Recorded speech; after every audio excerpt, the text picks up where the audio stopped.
രാജ്യം ഒരൊറ്റ നികുതി എന്ന GST-യിലേക്ക് മാറിയിരിക്കുന്നു.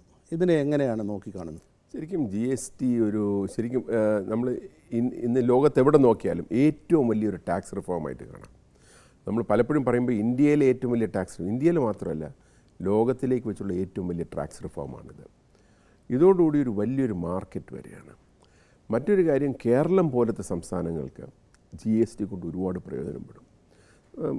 ധനകാര്യമന്ത്രി പറഞ്ഞ പോലെ ശരിക്കും കേരളത്തിൻ്റെ ഇന്നത്തെ സാമ്പത്തിക പ്രശ്നങ്ങൾക്ക് ഒരു വലിയൊരു പരിഹാരമായിട്ട് GST മാറിയിട്ടുണ്ട്. അതോടൊപ്പം തന്നെ അരുൺ ജെയ്റ്റ്ലി പറഞ്ഞു ഇത് കേരളത്തിന് പ്രയോജനം ചെയ്തില്ലെങ്കിൽ വേറെ ആർക്കും പ്രയോജനം ചെയ്യാൻ പോകുന്നില്ല. കറക്റ്റ്.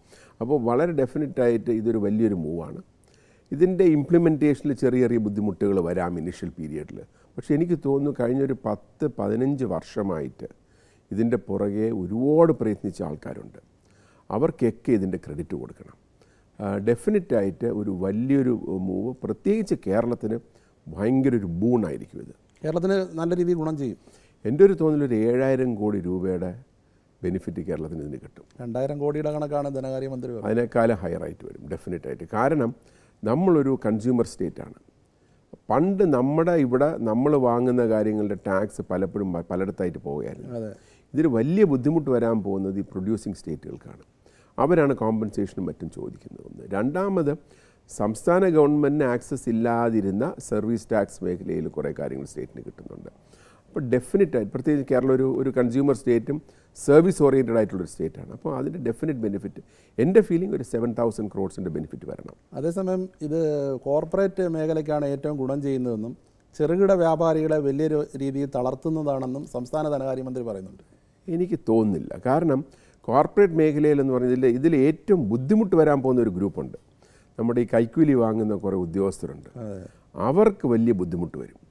അതുപോലെ തന്നെ ചെക്ക് പോസ്റ്റുകളിൽ പൈസ കൊടുത്ത് ചെക്ക് പോസ്റ്റുകളിൽ പൊയ്ക്കൊണ്ടിരുന്ന ഒരു കാലം ഉണ്ടായിരുന്നു. അതിനൊന്നും യാതൊരു റെലവൻസ് ഇല്ലാതെ മാറുകയാണ്. പക്ഷേ എനിക്ക് തോന്നുന്നില്ല ചെറിയ വ്യവസായികൾക്കോ ചെറിയ കച്ചവടക്കാർക്ക് ബുദ്ധിമുട്ട് വരുമെന്ന് തോന്നുന്നില്ല. അവർക്കും ഇതുകൊണ്ടുള്ളൊരു വലിയൊരു ഗുണം വരാൻ പോകുന്നത് രജിസ്റ്റർ ചെയ്യണം. ഈ രജിസ്റ്റർ ചെയ്യാതെ ബിസിനസ് ചെയ്യുന്ന കുറേ ആൾക്കാർക്ക് ബുദ്ധിമുട്ട് വരും. പക്ഷേ എത്ര തുകയാണെങ്കിൽ രജിസ്റ്റർ ചെയ്താൽ അതിൻ്റെ ഇൻപുട്ട് ക്രെഡിറ്റ് അവർക്ക് കിട്ടും. തുടക്കത്തിൽ ചെറിയ ബുദ്ധിമുട്ടുകളുണ്ടാവും. തുടക്കത്തിൽ ബുദ്ധിമുട്ട് വരും. കാരണം പുതിയൊരു സിസ്റ്റമാണ്. പലരും കമ്പ്യൂട്ടറൈസ്ഡ് അക്കൗണ്ടിങ് അല്ല അവർക്കുള്ളത്. അപ്പോൾ അതിലൊക്കെ ചെറിയ ബുദ്ധിമുട്ടുള്ളൂ. പക്ഷേ എൻ്റെ ഒരു തോന്നലൊരു 6 മാസം മാക്സിമം 1 വർഷത്തിൽ കൂടുതൽ ഈ ബുദ്ധിമുട്ട് നിൽക്കില്ല. അത് എല്ലാവർക്കും പ്രയോജനപ്പെടും. കോർപ്പറേറ്റുകളുടെ പ്രയോജനം മിനിസ്റ്റർ പറഞ്ഞത് ചില ഇടങ്ങളിൽ ടാക്സ് ഭയങ്കരമായിട്ട് കുറഞ്ഞിട്ടുണ്ട്.